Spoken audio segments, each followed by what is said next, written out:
Assalamualaikum warahmatullahi wabarakatuh. Ahlan wa sahlan, selamat datang pada pembelajaran bahasa Arab. Untuk tema kita hari ini, kita akan belajar bersama tentang khabar muqaddam dan mubtada muakhar. Apa dan bagaimana khabar muqaddam, mubtada muakhar? Mari kita simak ulasan berikut ini. Anak-anak semua, kita sering membuat kalimat, entah itu dalam bahasa Indonesia ataupun dalam bahasa Arab yang diawali oleh kata benda. Contohnya, misalnya, kamar mandi ada di samping dapur. Bahasa Arabnya, al-hammamu janibal matbahi. Contoh yang lain misalnya, buku ada di ruang belajar. Al-kitabu fi ghurfatil mudzakarati. Dua contoh kalimat ini diawali oleh kata benda. Dalam bahasa Arab, kata benda yang berada di awal kalimat disebut mubtada. Jadi, kalimat yang pertama mubtada'nya adalah al-hammamu. Sedangkan kalimat yang kedua mubtada'nya adalah al-kitabu. Kemudian kata yang disandarkan kepada mubtada itu disebut khabar. Khabar itu berada setelah mubtada. Jadi kalimat pertama khabarnya adalah janibal matbahi. Kemudian kalimat yang kedua khabarnya adalah fi ghurfatil mudzakarati.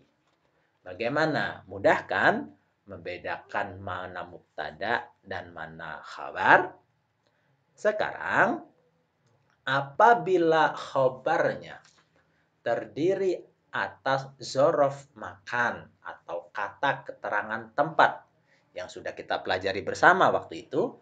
Misalnya kata janiba di samping, amama di depan, waro'a di belakang, dan lain sebagainya. Atau khobar diawali oleh harful jar, adawatul jar. Misalnya fi di dalam, ala di atas, ila ke, dan lain sebagainya, maka khobar boleh bergeser ke depan kalimat. Nah, seperti ini. Contohnya, al-hamamu janibal matbahi. Ingat, khabar itu diawali oleh zorof, yaitu janiba. Maka boleh geser ke depan menjadi janibal matbahi hammamun.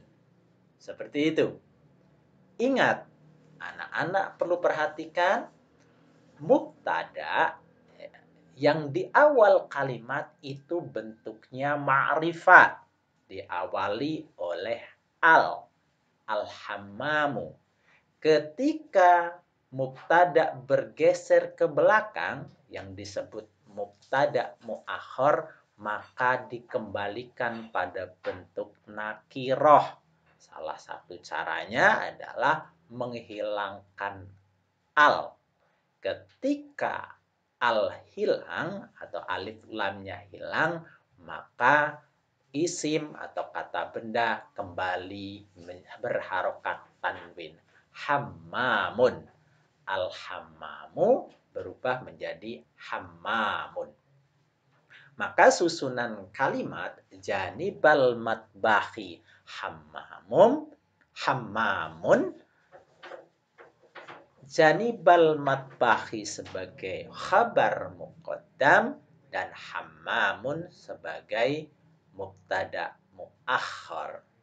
Dan kalimat ini akan berarti di samping dapur ada kamar mandi.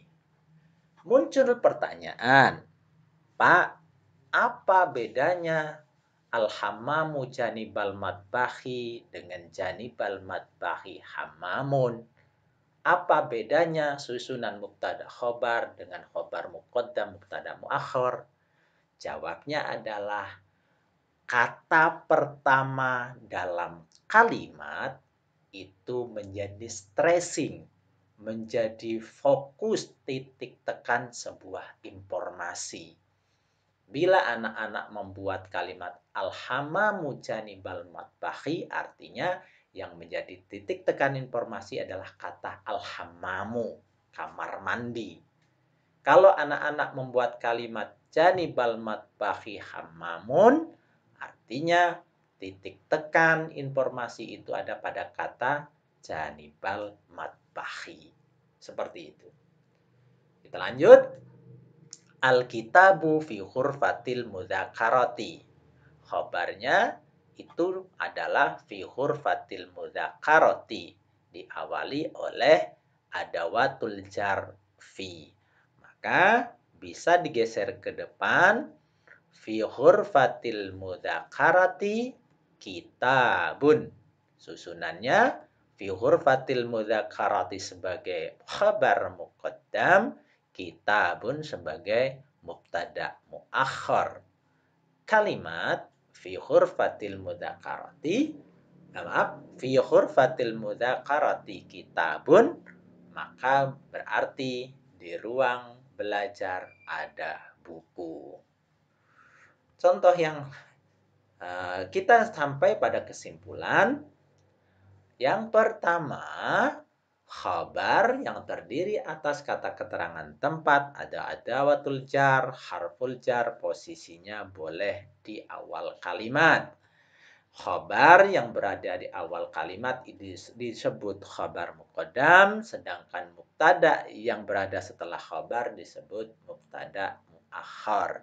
Ada perubahan dalam mubtada. Mubtada yang berada setelah khabar mengalami perubahan dari bentuk ma'rifat diawali oleh al menjadi bentuk nakiroh. Salah satu cirinya adalah dihilangkan alnya. Sedangkan yang terakhir, kata pada awal kalimat adalah titik tekan sebuah informasi.